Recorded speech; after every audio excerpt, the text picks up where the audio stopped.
नमस्कार, मी पंजाब डक. आज आहे 15 जून 2026.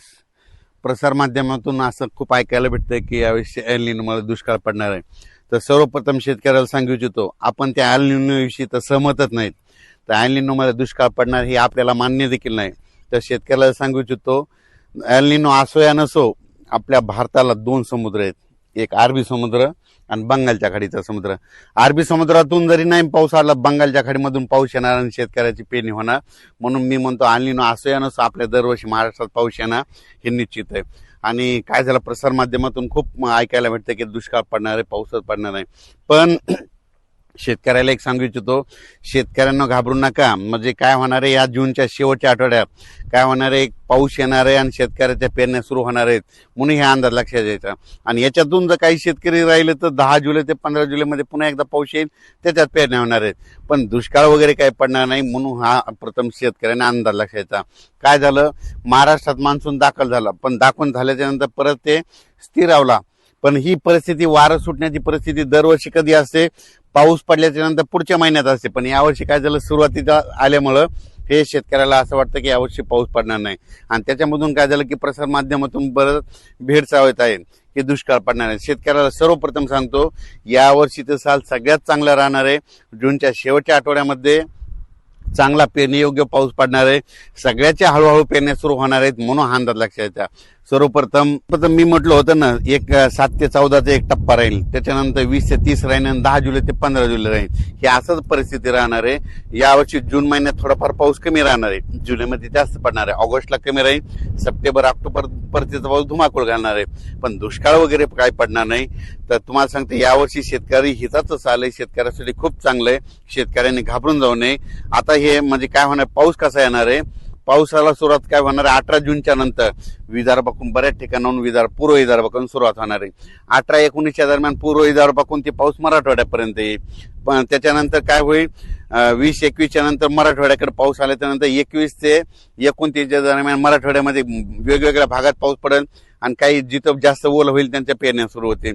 विदर्भात देखील काय होईल, 18-19 पासून तिकडे पाऊस सुरुवात होईल. जिथं पाऊस जास्त पडला त्यांच्यात देखील ओल झाली तर त्यांच्या देखील पेरण्या होईल. त्याच्यानंतर हे पाऊस पुन्हा उत्तर महाराष्ट्राकडे जाईल. मग उत्तर महाराष्ट्राकडे काय होईल, म्हणजे विदर्भापासून उत्तर महाराष्ट्र सगळ्यात टोक, हे टोक ते टोक आहे.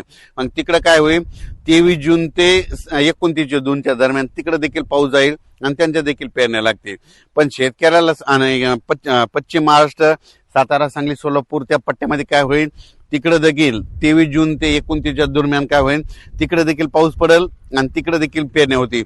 पण शेतकऱ्याला सांगू इच्छितो की दुष्काळ वगैरे काय पडणार नाही. तुम्ही मनातली भीती बाळगू नका, कारण की बऱ्याच तुम्हाला दररोज मोबाईल उघडला की तुम्हाला दुष्काळ आणि ते एल निनोच दिसायलंय. शेतकऱ्यांना हे दरवर्षी काय असतं, हे जे असं वारं आहे ना, कधी कधी पाऊस पडल्याच्या नंतर असतंय 10 दिवस तितकं वारं येतच असतं. तर तुम्हाला सांगू इच्छितो, 19 तारखेच्या नंतर, 19 जूनच्या नंतर राज्यामध्ये हे उन्हाचा पारा देखील ते कमी होणार आहे.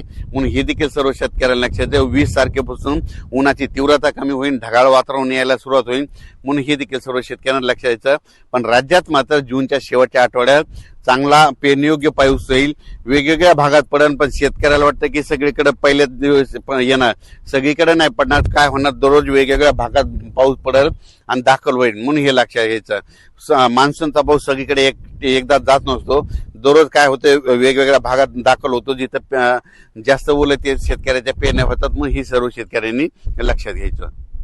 शेतकऱ्याला सांगू इच्छितो की 20 जून ते 30 जून दरम्यान ज्या ज्या भागात पाऊस पडेल, तिथं चांगलं पडेल, तिथं देखील पेरण्या होत्या.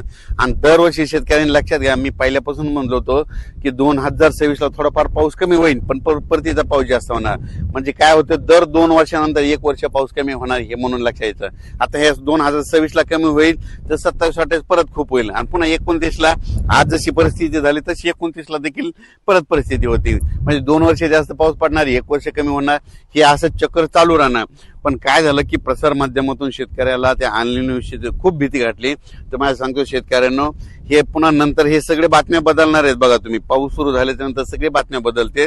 म्हणून माणसानं, माझं म्हणणं नाही, एक तर ठामच राहिलं पाहिजे, एक तर येणार का नाही येणार. मग ते म्हणतात की एल निनो, मला म्हणतात की एक तर म्हणते अतिवृष्टी होणार नसा. तुम्हाला एल निनो आहे ना, तर एकच कोणतं सांगायचं, एक तर दुष्काळ पडेल का नाही पाऊस पडेल. पण शेतकऱ्यांना सांगतो, हे सगळे प्रसार माध्यमातून शेतकऱ्यांना भीती घालतात. शेतकऱ्यांना घाबरून जाऊ नका. पावसाचं काम करीत असतो. सर्वप्रथम आपला भारत देश आहे. भारत देशाला 2 समुद्र आहे, अरबी समुद्र आणि बंगालच्या खाडीचा समुद्र. म्हणून जरी अरबी समुद्राचा त्या बाष्पाचा पाऊस नाही आला तर बंगालच्या खाडीचा पाऊस येतोय. आणि ज्या वर्षी मान्सून काय होतो, आल्याच्या नंतर स्थिरावतो, थांबतो, आणि त्याच्यानंतर काय होतं, मग पाऊस पूर्वेकडून येतो. आणि पूर्वेकडून आल्याच्या नंतर काय होतं, विदर्भ, पूर्व विदर्भ, पश्चिम विदर्भ, मराठवाडा असा करीत पाऊस मग उत्तर महाराष्ट्राकडे जातो. शेतकऱ्याच्या पेरण्या लागतात. म्हणून हे लक्षात यायचं, एल निनो वगैरे काही नाही, शेतकऱ्याच्या पेरण्या होणार आहे निश्चित.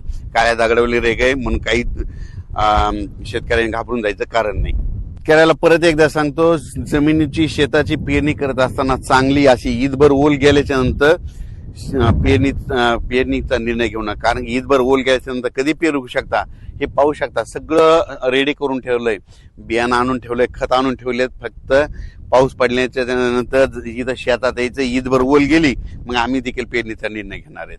त्या ईदभर ओलीचे एक तुम्हाला वैशिष्ट्य सांगतो. ईदभर ओल गेली, पेरल्याच्या नंतर काय होतं, जमिनीमध्ये मुळी जाते. तर काय होतं, जरी 15 दिवस जरी पाऊस नाही आला तर ते पीक काय होतं, त्या ईदभर ओलीवर टिकून राहतं. पण शेतकऱ्याने 4 बोट 6 बोट ओलीवर जर पेरणी केली, त्याची मुळी लगेच खाली खंटीला जाते, कोरड्यात जाते, मग ते पीक सुकतंय. म्हणून शेतकऱ्याला सांगतो, चांगली जमिनीमध्ये ओत गेल्याशिवाय शेतकऱ्याने पेरणी करू नये. परत एक सांगतो, दुष्काळाचे संकट कसे असतात. आपला हे महाराष्ट्र आहे, महाराष्ट्रामध्ये कुठं कोणत्याच ठिकाणी पावसाचा एक थेंब देखील पडत नाही. त्यावेळेस अशी चवळ असते. पण तुम्हाला सांगतो, या 2-3 दिवसापासून काल देखील इकडे विदर्भामध्ये बुलढाणा इकडे घाटाच्या खाली बऱ्याच ठिकाणी पाऊस पडला. त्या घाटाचे जामोद नदीला देखील काल पूर आला. म्हणजे पाऊस येणार आहे म्हणून शेतकऱ्यांनी घाबरू नये. आणि शेतकऱ्याला सांगू इच्छितो, दुष्काळ वगैरे काही पडणार नाही, पेरण्या होणार आहे. फक्त पेरण्या काय होणार आहे, आता हे मान्सून एकदा आल्याच्या नंतर थोडं विस्कळीत झाल्यामुळं टप्प्याटप्प्यानं पेरण्या होतील. जिथं पाऊस पडला ते शेतकरी पेरतील, जिथं कमी ओले त्यांच्या पेरण्या राहतील. पण सगळीकडे काय होईल, 2 टप्प्यामध्ये आणखीन म्हणजे 20 ते 30 मध्ये, 10 जुलै ते 15 जुलैमध्ये पाऊस पडेल, त्यांच्यामध्ये देखील त्या पेरण्या होऊन जातील. म्हणून शेतकऱ्यांनी घाबरून जायचं कारण नाही. धन्यवाद.